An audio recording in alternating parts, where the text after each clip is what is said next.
오늘 저는 우리가 42장, 창세기 42장 말씀 봅니다.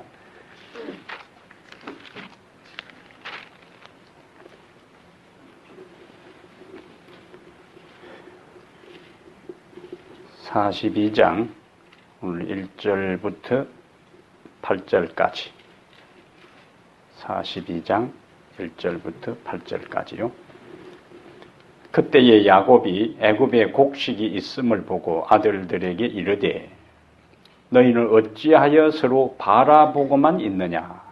야곱이 또 이르되 내가 들은즉 저 애굽에 곡식이 있다 하니 너희는 그리로 가서 거기서 우리를 위하여 사오라. 그러면 우리가 살고 죽지 아니하리라 하매 요셉의 형 10사람이 애굽에서 곡식을 사려고 내려갔으나 야곱이 요셉의 아우 베냐민은 그의 형들과 함께 보내지 아니하였으니 이는 그의 생각에 재난이 그에게 미칠까 두려워함이었더라.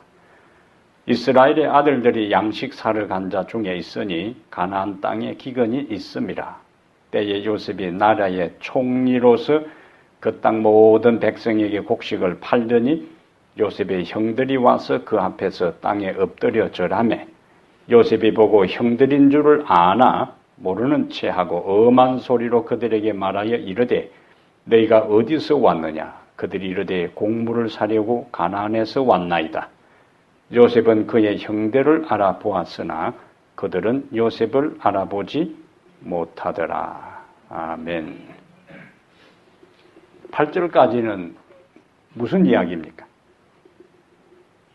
8절까지 이야기의 주제를 이야기한다면은 무엇에 대한 이야기죠? 기근, 또 애굽의 양식 사러 갔다. 또 뭐가 주제요? 8절까지 이야기의 핵심이 뭐라고 생각하세요?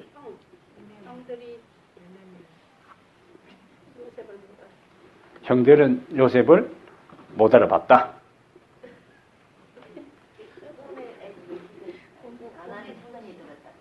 가나안 땅에 기근이 들었다는 것. 또 아버지가 베냐민을 안 보냈고 꿈의 성취. 예, 꿈의 성취. 핵심적인 거는 요셉이 꿈의 내용이 이제 지금 성취되고 있다. 어떤 꿈의 내용? 절하는 그 꿈에 대한 내용이 이제 지금 성취되는 그런 모습입니다. 우리가 이제 8절까지 내용을 오늘 저녁에 좀 살필 텐데 요셉의 운명과 또 형들의 운명을 갈라놓는 요셉의 삶과 형들의 삶을 차이가 나게 한 요인이 뭘까? 요셉은 지금 뭐가 되어 있는데? 총리가 되어 있고 형들은 안 굶어 죽으려고 지금 양식을 사러 왔고 무엇이 이와 같은 차이를 가져왔을까? 같이 형들하고 요셉하고 원래 다 뭐 하는 사람이었어요? 양치는 사람이에요. 둘 다 요셉의 형들이나 요셉이나 다 야곱의 아들들이었고 요셉에게 뭐 어릴 때에 크게 탁월한 비범한 것이 드러나지 않았어요. 그냥 그는 평범했던 형들이 잘못하면 쪼르르 쫓아가가지고 아버지에게 일러줄 정도로 그냥 보통 평범한 소년이었어요. 우리가 앞에 살핀 요셉의 그 삶의 힘든 과정에서도 요셉이 그 모든 과정을 극복하고 오늘 이 자리에 올 수 있었던 그 여러 요인 중에 하나가 반복해서 강조되는 게 뭐였다고요? 하나님이 요셉과 함께 하셨다. 그 다음에 이제 꿈의 성취니까 하나님께서 꿈을 주셨고 그럼 요셉은 항상 뭘 생각했겠어요? 하나님께서 자기에게 준 꿈. 그래서 내가 지금 이렇게 힘든 형편 가운데 있어도 내가 지금 노예로 팔려가고 가정 총무로 지내다가 억울한 누명을 쓰고 감옥에 투옥되는 그 반복적인 힘든 그 삶의 과정에서도 요셉이 끊임없이 자기 스스로 그것을 그 삶의 힘든 가운데에서도 이길 수 있었던 원동력이 뭐냐? 하나님께서 나에게 꿈을 주셨고 그 꿈을 주신 하나님이 나와 함께 하시고 형들과 요셉의 삶을 갈라놓았던 결정적인 요인은 두 가지인데 하나는 요셉은 꿈을 가졌다는 것이고 그 다음에 그 꿈을 요셉은 붙잡았고 그 꿈을 주신 하나님이 요셉과 함께 하셨고 그것이 지금 한편에서는 애굽의 총리가 되고 한편에서는 거기에 곡식을 사러 가서 그 앞에 엎드리는 그런 모습의 차이를 가져온 것으로 봅니다. 요셉이 몇 살에 팔려갔어요? 17살에 팔려갔고 몇 살에 총리가 됐어요? 30에 총리가 되었고 그 다음에 지금 형들하고 만나는 이 시점은 그 몇 년이 지났을까요? 자, 7년 풍년이 지나고 이제는 뭐요? 흉년에 접어질 때니까 결국에 17살에 형들하고 헤어진 다음에 몇 년 만에 만난 거예요?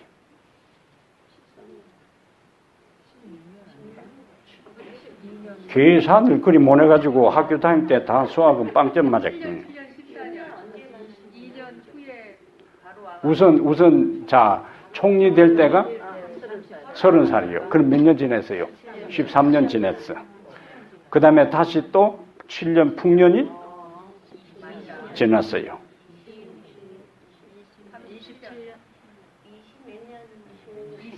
어쨌든 몇 년은 지난 거예요? 20년은 지난 거예요. 20년은.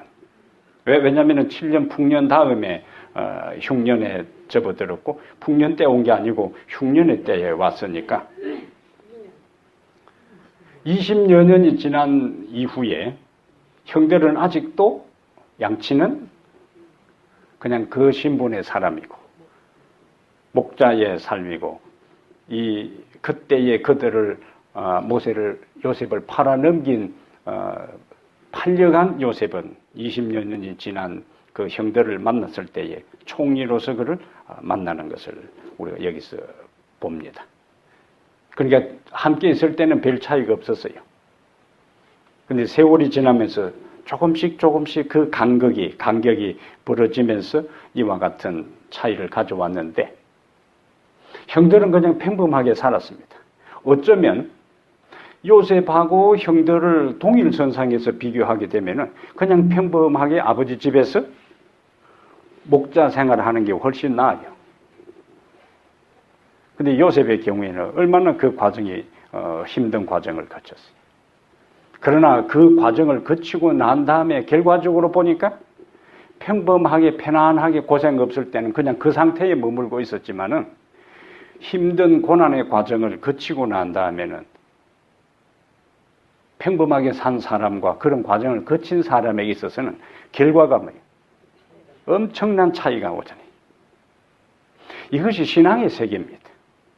그냥 이 세상에 하나님을 믿지 않고 평범하게 이 세상에 평탄하게 그냥 먹고 살 만큼 살고 여행하고 그냥 뭐 크게 나쁜 짓 안 하고 이렇게 한 평생 살아갈 수도 있어요. 대부분 그렇게 살면 편안해요. 근데 신앙의 길에 들었을 때에 때로는 포기해야 할 것이 많고 금지해야 될 것이 있고 또 즐기던 것도 좋아하던 것도 끊고 하나님 앞에 시간을 내야 되고 오늘 저녁에도 보세요. 그냥 저녁에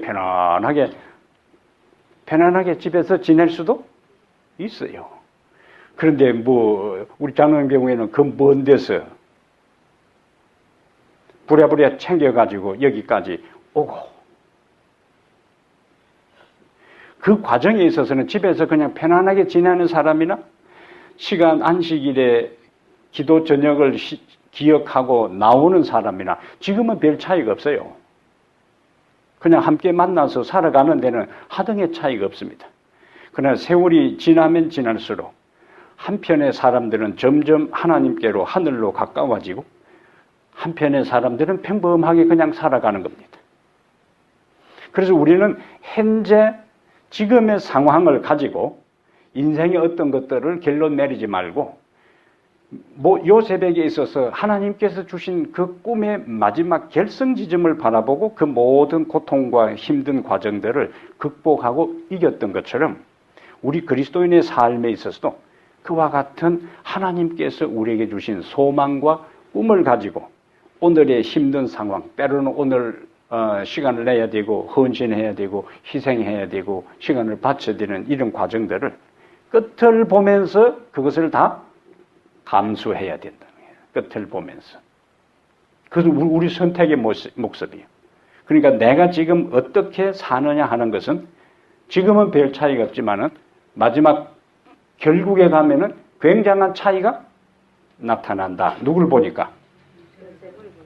요셉과 그의 형들의 삶의 모습을 보니까. 다른 말로 하면은 대가를 지불할 각오를 해야 된다.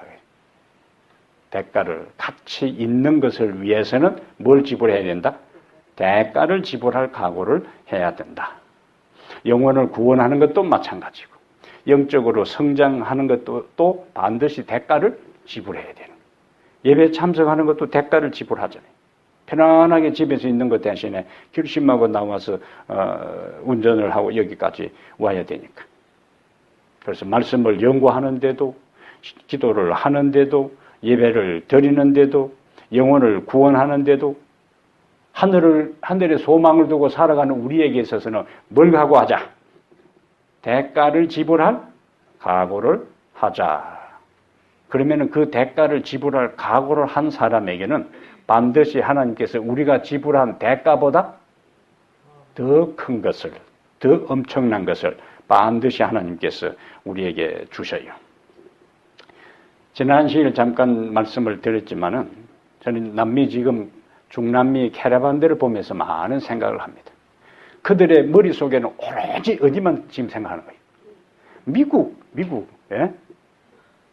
그들이 어떤 때는 차를 얻어 타기도 하고 어떤 때는 그냥 걷고 그래서 그들의 머릿속에는 온통 미국. 그 다음에 그들의 방향도 미국. 그들의 대화 주제도 뭡니까? 미국. 그들의 모든 전부가 그 불안한 정세가 있는 그 조국을 탈출해서 출발하고 힘든 과정, 그 캐러반의 과정에 있어서 어디에 가서 쉬어야 될지, 어떻게 시간을 보내야 될지 아무 계획도 없고 오로지 그들의 관심과 대화의 주제와 그들의 행진의 방향은 미국이라 그러죠. 그런데 여기 보장이 없어요. 보장이 없음에도 불구하고 그들은 여기에 모든 삶을 던진 거예요. 개인이 온 사람도 있을 테고 가족 전체로 온 사람도 있을 테고 오다가 또 어떤 가족은 어려움 당한 사람도 있을 테지만은 그러한 중도에 경험하는 여러 가지가 있다 할지라도 그것에 의해서 중도 하차하지 않냐고 점점 사람들이 늘어나면서 계속 함께 오는. 근데 그들은 한두 명씩, 옛날에는 한두 명씩 탈출을 했는데 중간에 갱들에게 납치되기도 하고 또 브로커에게 돈을 주고 도로 또 뺏기기도 하는 그런 상황들이 많이 있었기 때문에 그래서 그 갱들이 많이 출몰하는 그 지역으로 안 가고 비교적 안전하다 하는 지역으로 무리를 지어서 움직여 나가는 거예요. 눈물겹잖아요. 우리가 그 현장에 있다 보세요. 기약 없는 행진이라. 아무 보장 없는 행진이요. 그럼에도 그들에게는 그것을 꿈꾸면서 그 힘들지만 어떤 사람 아이들은 보니까 발이 부르터가지고 그만 예? 신발을 벗는데 발이 부르터가지고 어린 아이들은 따라가다가 지쳐가지고 그러면서 그들은 서로 뭐라고 이야기할까요?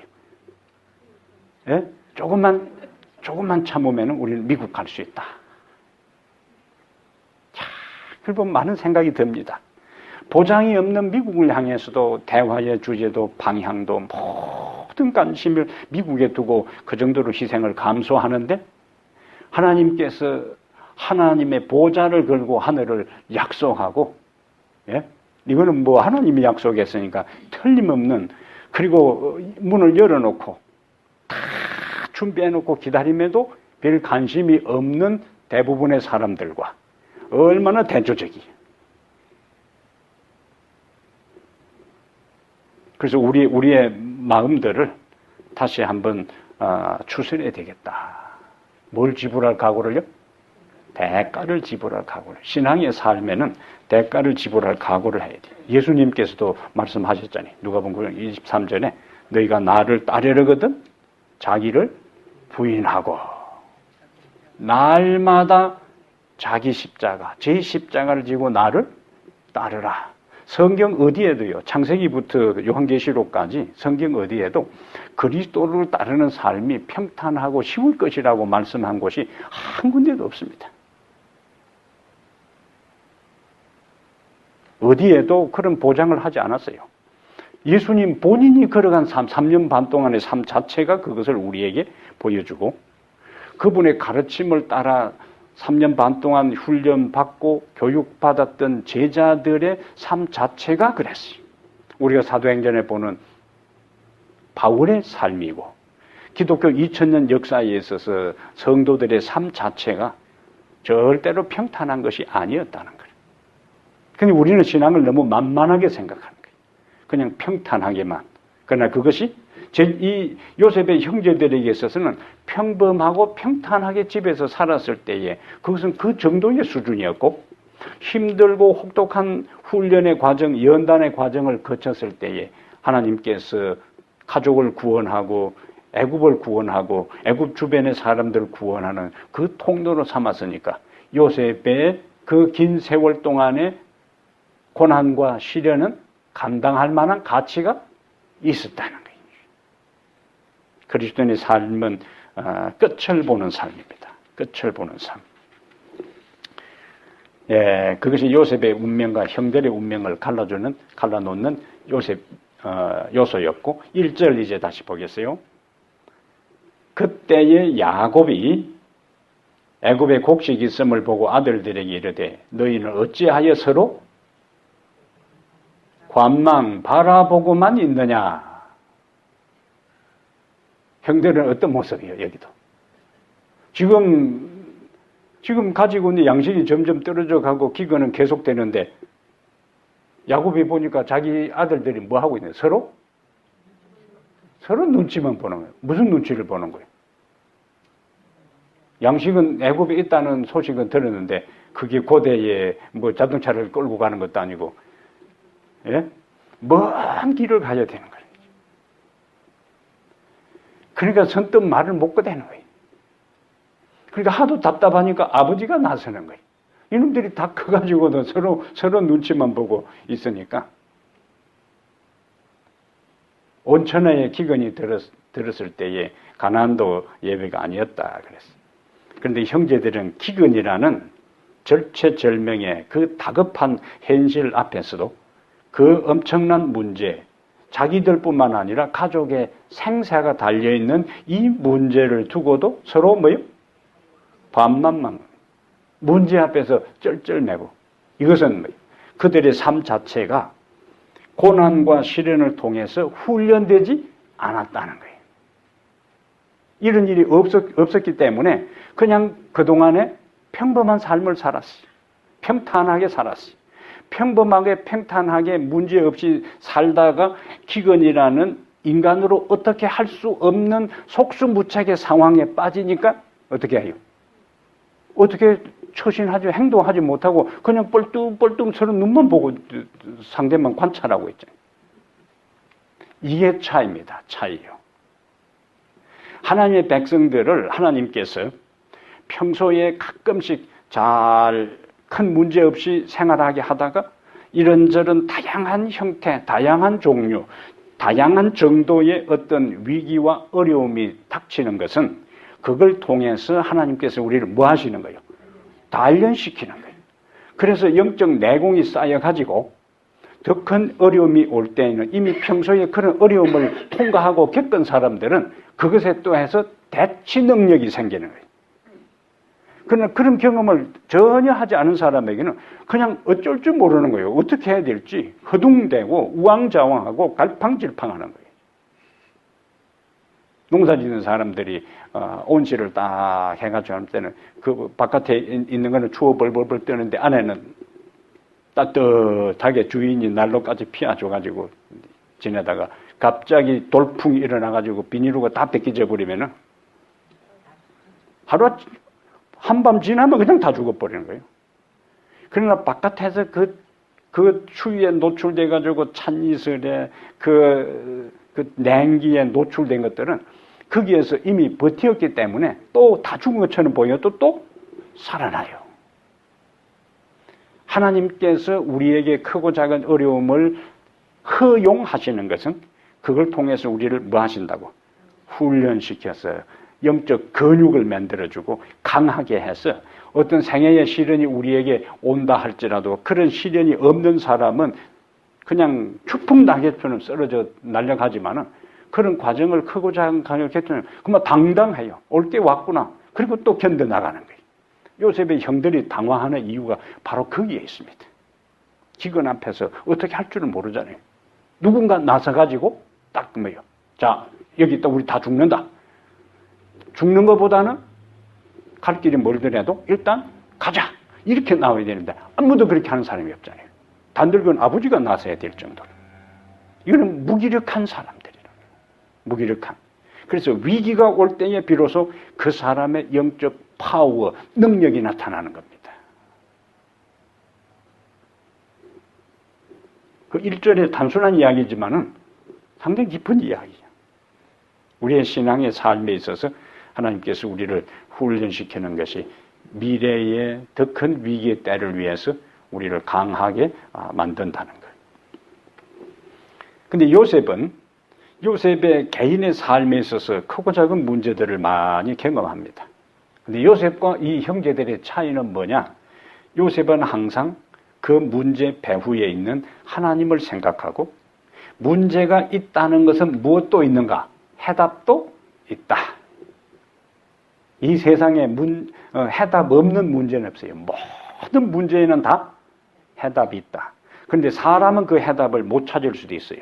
사람은 그 문제 앞에서 완전히 그 기가 죽고 해답을 찾지 못하고 방황하고 갈등할 수 있지만은 고린도전서 10장에서 말씀하신 것처럼 바울이 너에게 당한 시험을 하나님께서 뭐요? 감당할 시험당함, 감당치 못할 시험당함을 허락하지 아니하시고 시험당할 점에 반드시 뭘 주신다고요? 피할 길을 주신다고요. 그럼 내가 어떤 어려움에 직면했다. 그럼 뭘 생각하라고요? 이 어려움은 감당할 수 있는 것이다. 하나님께서 감당할 시험 당함을 감당하지 못할 것은 허락하지 않으시고 하나님이 허락했다는 것은 내가 감당할 수 있다는 것이다. 그러면 하나님이 허락했으면 감당할 수 있는 것이고 감당할 수 있는 능력도 주실 것이고 그 배후에 하나님께서 해답도 주실 것이다. 이것이 공식이요, 공식. 어떤 상황에 직면할지라도 어떤 내가 어려움에 직면했으면은 이건 하나님께서 허락하신 것이다. 허락하신 것은 하나님께서 감당할 능력도 주시고 해답도 주신다.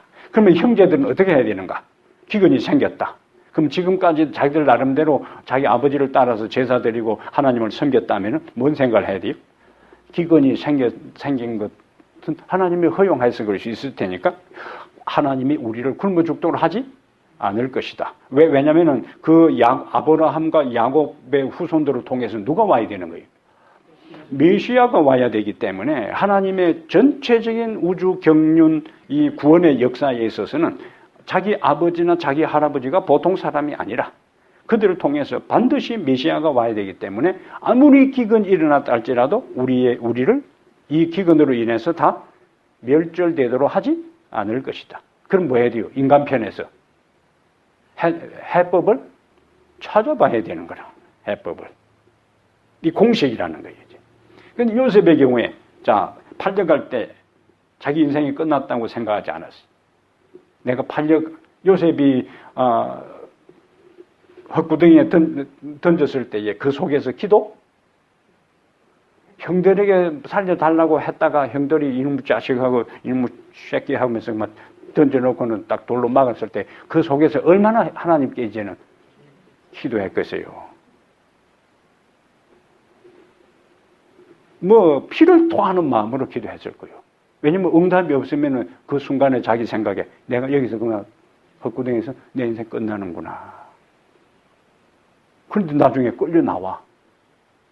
그때 요셉은 뭘 생각했겠어요? 아, 내가 이렇게 죽도록 기도해도 응답이 없는 거 보니까 또 하나님의 다른 뜻이 길이 있을 것이다.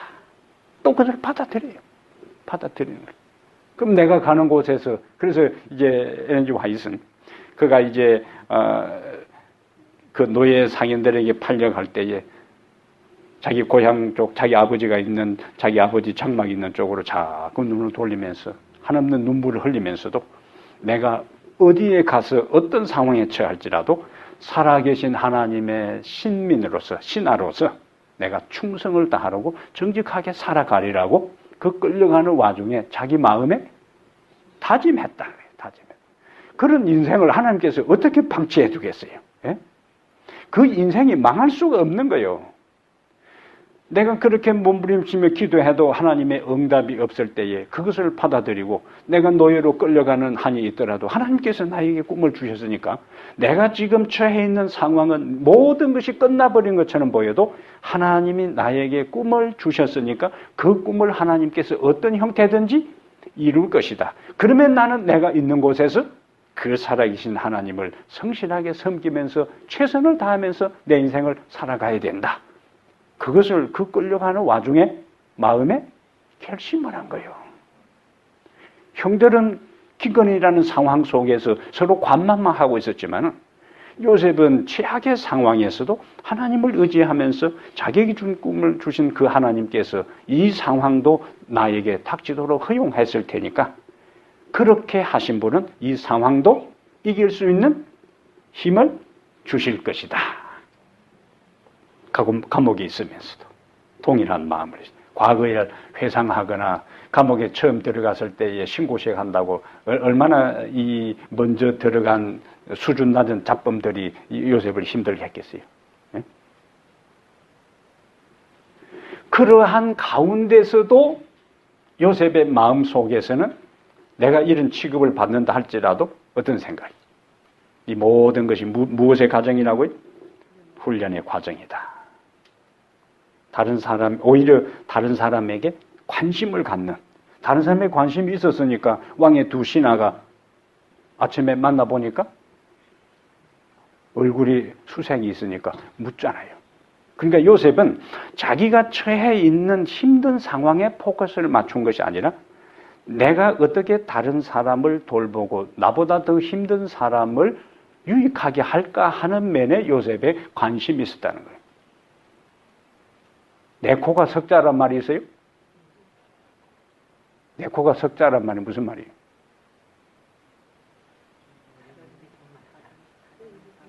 우선 나이가 해결하고 내가 닥친 문제가 뭐예요? 더 다급하다는 거네. 요셉이 지금 뭐 감옥에 갇혀서 다른 사람 바라볼 여유가 어디 있어요? 그런데도 다른 사람 얼마나 세세하게 관심을 갖고 평소에 지냈으면은 안생을 딱 보면서 이 사람에게 이분들에게 무슨 문제가 있구나. 그리고 다가가서 문제를 이야기하죠. 이 요셉의 삶 흐름 자체가 그러므로 우리의 삶이 힘들 때 해서 내 힘든 것만 생각하지 말고 내 주변을 둘러보면서 나보다 더 힘든 사람에게 다가가서 말 한마디라도 격려하고 관심을 가져주고 함께 있는 그러한 마음들이 하나님을 믿는 사람이 취해야 할 태도입니다. 살아가는 자세요, 모습이에요. 그래서 두 가문의 꿈을 해석해주는 그건 다른 사람에 대한 고통과 다른 사람의 애환과 다른 사람의 어려움과 다른 사람의 눈물에 대한 뭐냐? 관심입니다. 관심.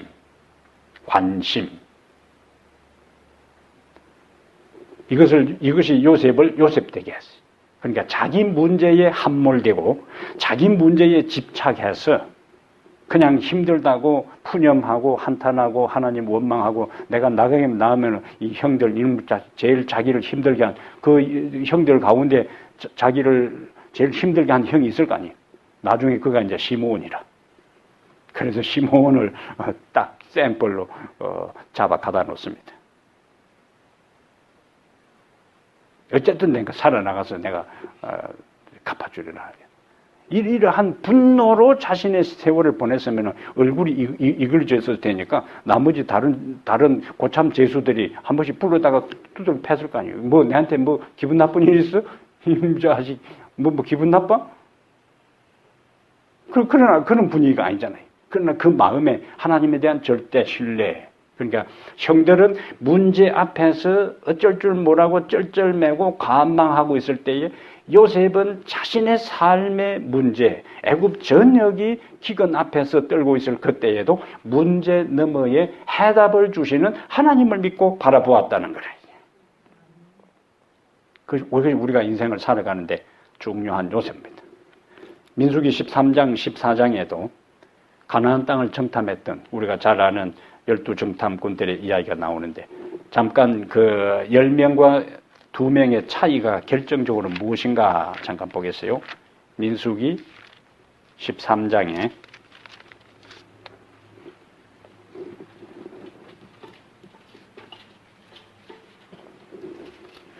자, 민수기 13장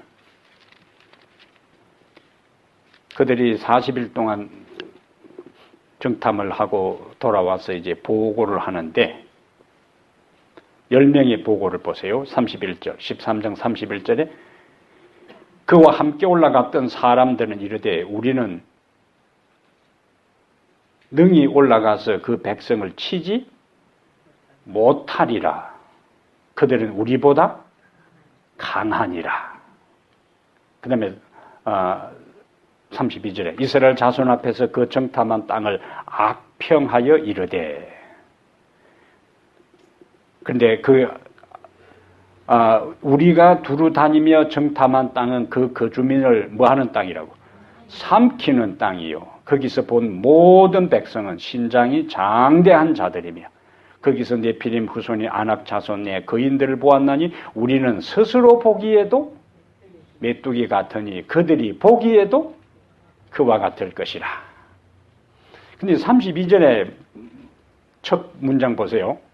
이스라엘 자손 앞에서 그 정탐한 땅을 뭐 했다고요? 악평하여 이르되 그 주민을 삼키는 땅이요.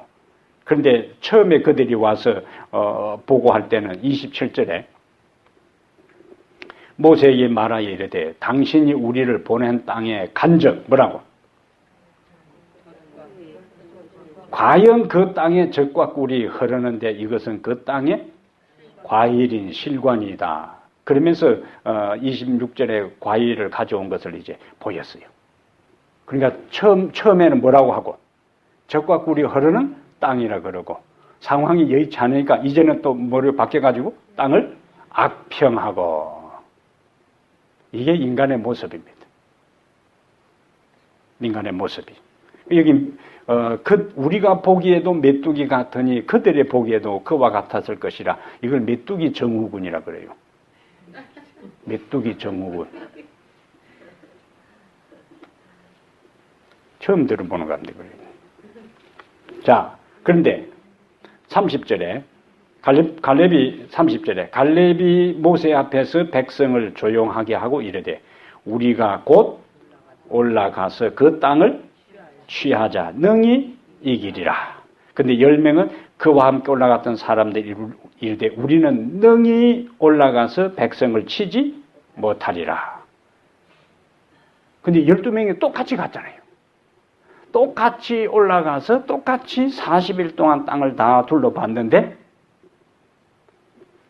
어떻게 해서 10명은 우리는 능히 올라가서 치지 못한다. 그들은 우리보다 강하다. 우리가 보기에도 메뚜기고 그들이 보기에도 메뚜기일 것이다. 그러고 2명은 우리는 능히 올라가서 이길 수 있다. 왜? 똑같이 40일 동안 똑같은 가나안 땅을 정탐했는데 무엇이 이와 같은 차이를 가져왔어요? 똑같이 봤어요. 성이 강합니까? 성이 강해요. 그곳에 있는 사람들은 아낙 자손이고 거인 후손들 맞아요. 맞아요. 그 다음에 그 성은 철저하게 견고하게 건축된 성입니다. 그것은 다 사실이라 사실. 맞는 말이에요. 그들이 꾸며낸 것이 아니라. 근데 무슨 차이요? 성도 강하고 그 다음에 그것을 지키는 군사들도 강하다.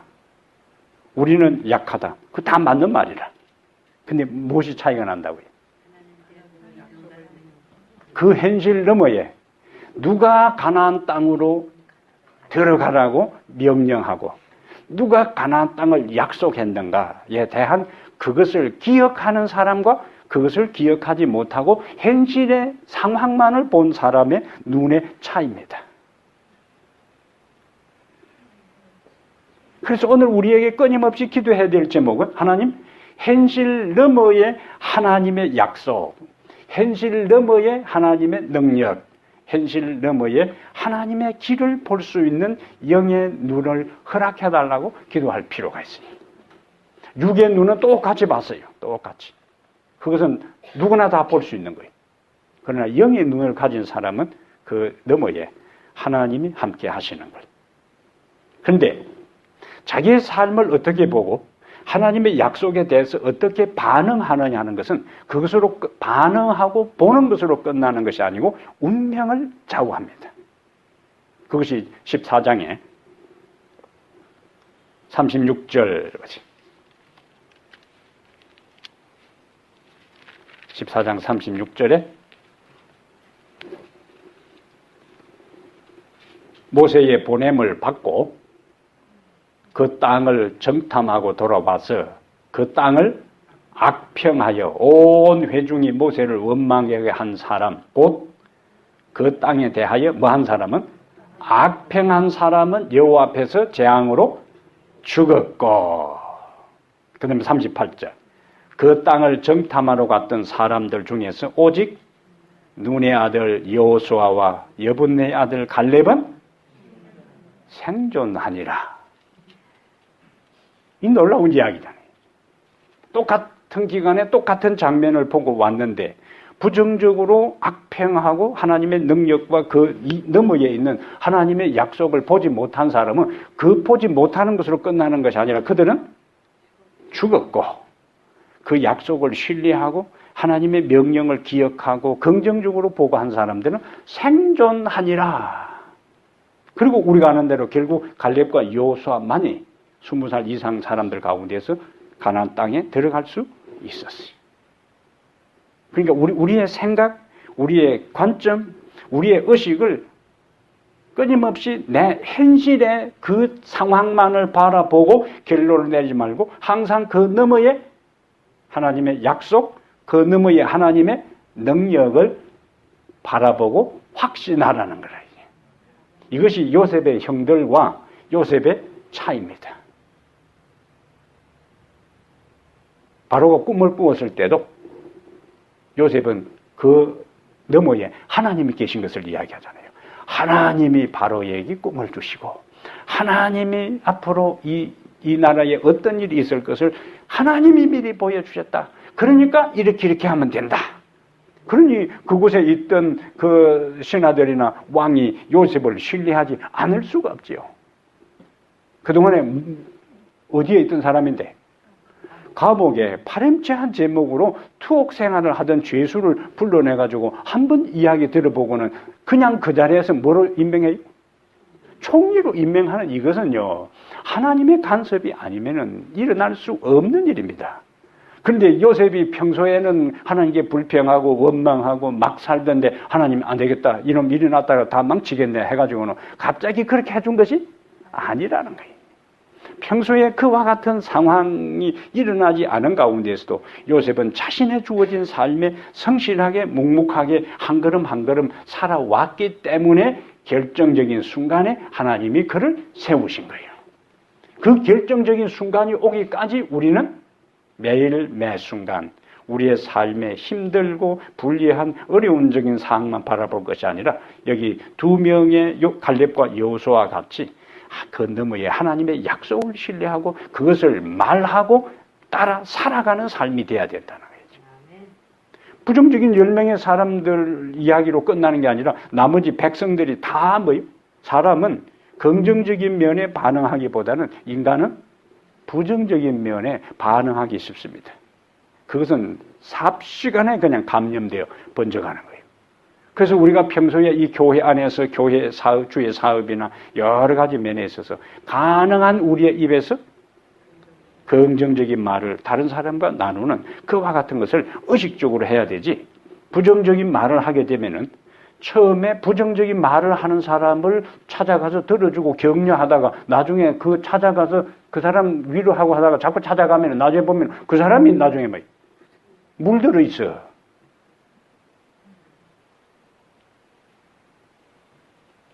자기도 모르게 그렇게 되는 거예요. 다른 사람이 부정적인 말할 때 맞다고 맞장구 치는 순간에 자기도 거기에 사망파에 감염되어서 같이 망하는 거예요.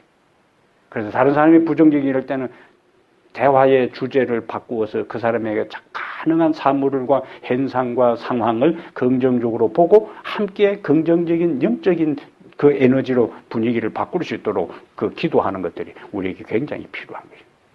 10명이 보고하는 다음에 백성들이 그냥 삽시간에 분위기가 그렇게 돼버려요.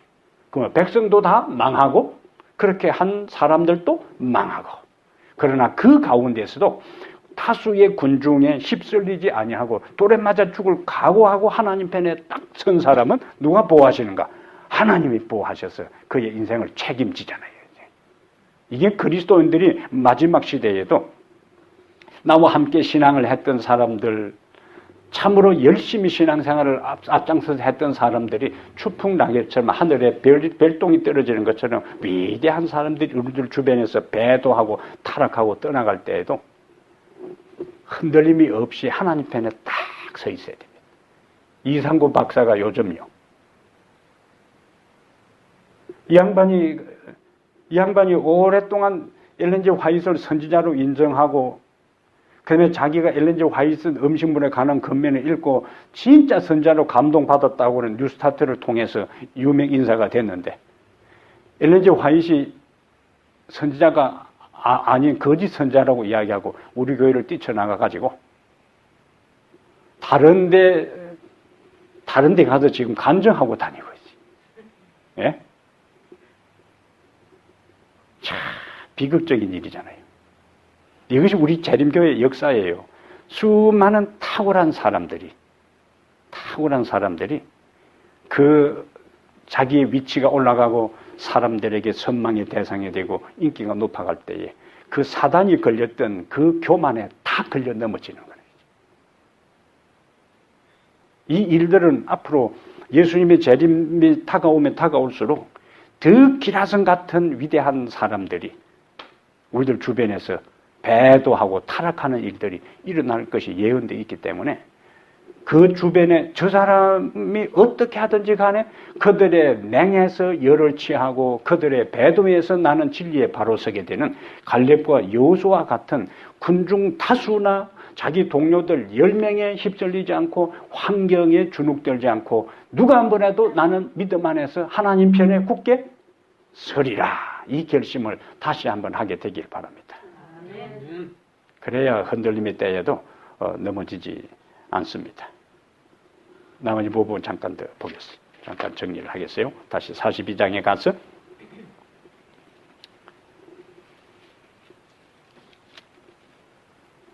(42장) 3절 4절에 요셉의 형 10사람이 애굽에서 곡식을 사려고 내려갔으나 야곱이 요셉의 아우 베냐민은 그의 형들과 함께 보내지 아니하였으니 이는 그의 생각에, 마지막 부분이 이제 중요합니다. 재난이 그에게 미칠까 두려워함이었더라. 야곱은 두려움이 많은 사람이에요. 일평생 두려움 속에 산 사람. 처음에 누구를 두려워했어요? 형 에서를 두려워했어요. 그 다음에 결혼하고 난 다음에 자기 와이프들하고 손주들하고 아들들하고 막 자기 라반의 집에서 도망 나올 때는 라반이 그를 추적할까 두려워했어요. 그 다음에 그의 아들들이 세겜 사람들을 몰살시킨 다음에 그들이 다시 보복할까 두려워했어. 야곱의 삶은 두려움의 연속입니다. 그 다음에 그의 형 에서가 그를 죽이러 온다는 소식을 듣고 그는 또 두려워해요. 야곱의 삶을 관통하는 중요 키워드 중에 하나가 두려움입니다. 근데 성경은 우리에게 뭐 하지 말라고요? 두려워하지 말라. 베드로가 물에 빠져나갈 때 그럼 어떻게 하면 두려워하지 않을 수 있는가? 베드로가 예수님을 보고 물 위로 걸어가다가 바람을 보고 무서워 빠져가는지라. 예수님께서 그에게 뭐라고 말씀하셨어요? 자, 베드로가 바람을 보고 두려워서 물에 빠져 허우끌 때 예수님께서 베드로에게 뭐라고 이야기했어요? 믿음이 적은 자여, 약한 자여, 왜 두려워하느냐? 그럼 그 말을 바꾸면 뭡니까? 왜 두려워했어요? 믿음이 약했어. 믿음이 적었어. 그럼 히브리 11장에 믿음의 장에 두 파트가 되는데 앞부분에는 믿음을 통해서 초자연적인 능력을 행하고 기적이 일어난 사람들의 이야기가 히브리 11장의 앞부분의 이야기예요. 그런데 히브리 11장 똑같은 히브리 11장 뒷부분에는 아무런 그들에게 기적이 일어나지 않았어요. 그들이 양의 가죽을 입고 유리방아하고 토굴과 암굴에 가고 어떤 사람은 톱으로 썰림을 당하고 그 사람 경우에는 이사야의 경우예요. 이사야는 므낫세의 그 못된 왕이 빈 통에다가 이사야를 넣어서 톱으로 잘라 주겠다는 거예요. 톱으로 캠을 당하고, 예? 이사야 마지막 최후요. 그 기적이 일어나지 않았어요. 근데 기적이 일어난 앞의 이야기도 믿음의 장에 있고 기적이 일어나지 않고 비극적으로 순교당한 사람들의 이야기도 무슨 장에? 믿음 장에 있기 때문에 하나님께서 판단해서 때로는 초자연적인 기적이 필요할 때는 구원하시지만 때로는 순교가 필요하면 순교당하도록 하시는 거예요. 베드로가 처음에 감옥에 투옥되었을 때는 천사를 보내서 하나님께서 기적적으로 살려주잖아요. 그런데 나중에 베드로는 거꾸로 십자가에 못 박혀 죽습니다. 바울이 처음에 로마에 갔을 때는요, 이 아주 그 난폭한 그 황제인 네로는 자기 마누라도 죽이고, 자기 어머니도 죽이고, 자기 아들들도 죽인, 이거는 인간 이하의 사람인데, 바로에게 무죄를 선고했어요. 처음에 그 가이사 앞에 네로 앞에 갔을 때. 근데 나중에는 다시 잡아들여서 참수형으로 처형합니다. 그건 하나님의 시간표예요. 우리는 그 너머의 것은 신비입니다. 신비. 그럼 우리는 내가 하나님 앞에 내 인생을 바치고 내 인생에 어떤 상황이 전개된다 할지라도 뭔 마음을 가져야 된다고요? 그 모든 결과에 대한 것은 하나님의 손 안에 있다. 그래서 죽든지 살든지 뜻대로 하옵소서. 쉽지 않은 일이요. 작은 것에 하나님의 뜻대로 맡기는 삶을 살 때 우리는 살든지 죽든지 뜻대로 합소서. 우리가 그렇게 기도할 수 있습니다. 하나만 더 보겠어요. 6절 보겠어요. 때에 요셉이 나라의 총리로서 여기 중요한 단어는 땅입니다. 땅.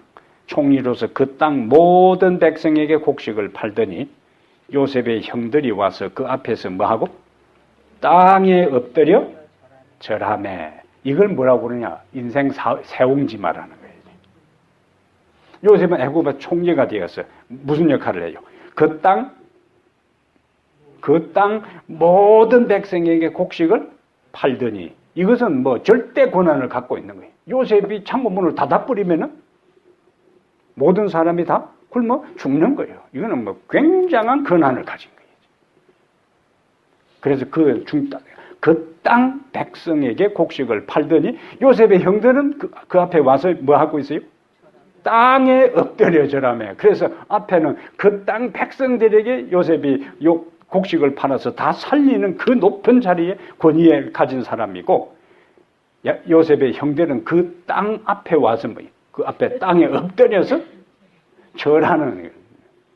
이렇게 상황이 될 줄 누가 알았겠어요? 예? 그래서 너무 잘 나가고 힘이 있다 해서 깝족될 것도 아니고 오늘 내가 아무것도 안 되고 땅바닥에 떨어진 티끌처럼 보잘것없는 존재를 해서 자기 인생을 너무 하찮게 비극적으로 비관적으로 생각할 것도 아니요. 언제 그 티끌 같은 존재가 요셉과 같이 이렇게 될 수 있고, 요셉이 그렇게 형 잘못했어요 하고 앞으로 잘할게요 하고 눈물 콧물 범벅이 되어도 싹싹 빌어도 이 자식 너는 맛을 봐야 돼 하고 거부했던 그 형들이 요셉 앞에 와서 땅에 엎드려 절할 이런 일이 어떻게 일어날 수 있느냐. 그래서 오늘 나의 신분, 나의 상황이 내 인생의 전부라고 생각하지 말라는 거라. 요셉은 그것을 항상 의식했던 거예요. 하나님께서 나에게 꿈을 주셨으니까 내가 지금 물 없는 웅덩이에 던짐을 당하고 내가 노예로 팔려가고 내가 보디발의 집에서 노예로 살고 감옥에 투옥되어도 하나님께서 내 인생을 이렇게 밑바닥에서 망하도록 하지 않을 것이다. 그 꿈, 그 비전, 그 희망이 요셉이 그 혹독한 환경 속에서도 견딜 수 있는 능력이 되었다는 거다. 결국에 모든 땅에 있는 사람들에게 곡식을 팔아서 살릴 수 있는 그 사람이 되었고, 요셉의 그 힘든 상황에서 그렇게 봐달라고 울며 불며 애걸복걸했던 말을 무참히 거절하고 노예로 팔아버렸던 사람들은 와가지고 땅에 엎드려, 예? 잘못 보이면 뭐 없으니까 한 뽀대기라도 더 얻어 사가려면은 잘 보여야 될 거 아니에요. 납작. 이거는 신에게 경배할 때 하는 그 자세와 비슷한 거예요. 납작 엎드린 거예요. 우리의 인생에 있어서도 우리는 삶의 끝을 보는 사람들이라는 거예요. 하나님 편에. 그래서 계시록 3장 20절에 문 밖에서 두드리니 받아들인다 해놓고 내가 이기고 내 아버지 앞에 앉은 것처럼 이긴 자들에 대해서 내 보좌에 함께 앉게 하여 주리라. 계시록 3장 21절의 약속입니다. 이 약속을 기억하고 오늘 나의 삶이 요셉처럼 힘든 삶의 과정을 통과한다 할지라도 그 과정 끝에 하나님께서 땅에 있는 사람들을 먹여 살리는 엄청난 그 자리에 오르게 하신 그 하나님이 내 인생의 끝에 설령 그것이 이 세상에서는 성취되고 경험되지 못한다 할지라도 궁극적으로 우리가 구원받아 하나님 앞에 설 때에 이 세상의 모든 고난의 과정들을 통과하고 승리자로 설 때 우리는 요셉과 같은 위치에서 주님 곁에 앉을 것이고, 지금 주님의 그 뜻을 따르지 아니하고 현재의 현상적인 삶만을 위해 살았던 사람들은 이 세상에서 다 산과 바위에 우리 위에 떨어져서 어린 양의 진노에서 우리를 가리우라고 울부짖는 그 통곡의 물이 있게 될 거예요. 그래서 항상 오늘 하루하루의 삶을 뭘 생각하고 살자? 끝을 생각하고 살고 현재의 삶의 문제를 바라보지 말고 그 문제 너머에 있는 하나님과 그 약속과 그 능력을 바라보며 살아가게 되기를 바랍니다. 우리 하늘아버지, 이 저녁에도 우중 가운데서도 하나님의 존귀한 아들과 딸들이 주님의 전을 사모하고 주의 말씀을 갈망하는 마음으로 이곳에 와서 함께 말씀을 살펴보았습니다. 요셉의 삶은 우리가 아는 대로 참으로 힘든 고난의 연속이었지만 한결같은 마음으로 하나님을 신뢰했고 그가 노예로 팔려가는 그 도상에서 그가 결심한 대로 어떤 상황에 처할지라도 내가 하나님의 자녀로서 정직하고 성실하게 진실하게 생활하리라 결심한 대로 그가 살았을 때에 하나님께서 그에게 축복해 주셨습니다. 아버지 하나님, 훈련의 과정은 혹독했고 고난의 터널을 통과하는 것은 눈물겨웠지만 그 마침내 그 끝자락에 터널을 통과하면 밝은 태양빛이 있는 것처럼 요셉의 끝 삶에 축복해 주신 것처럼 우리의 인생의 마지막에도 그와 같은 은총이 이르를 것을 저희들이 확신합니다. 오늘 내 삶에 힘든 이런저런 것으로 인해 내 삶을 비관하거나 한탄하지 않게 하시고 이 모든 고난을 통하여 나를 단련시키시고 시련을 통하여 훈련시킨다. 정금같이 나와서 하나님의 보호자 곁에서 승리자로서 영광에 참여하도록 나를 이끄신다는 것을 기억하며 오늘의 힘든 상황을 극복해 나가도록 힘에 힘을 더하여 주시고 은혜에 은혜를 더하여 주시고 능력에 능력을 더하여 주시옵소서. 머리 숙인 주님의 아들과 딸들 각가지의 사연과 아픔을 가지고 이 저녁에도 나왔사오니 그들이 조용히 주님 앞에 무릎 꿇고 간구하는 그 세미한 기도에 주님 귀 기울이시고 때를 따라 은혜를 주시며 가장 적합한 시간과 때에 주님의 방법으로 그들의 기도를 응답하여 주시옵소서. 형들처럼 닥친 그 기근의 문제 앞에 어쩔 줄 몰라 우왕좌왕하는 어리석은 자들이 아니라 평소에 크고 작은 시련 가운데서도 하나님의 도움의 손길을 경험한 우리들이 되어서 더 큰 위기와 시련의 때에도 요동함이 없이 당당하게 갈렙과 여호수아처럼 하나님 편에 서서 여호와의 영광을 드러내며 살아가는 저희들 모두 되게 해 주시옵소서.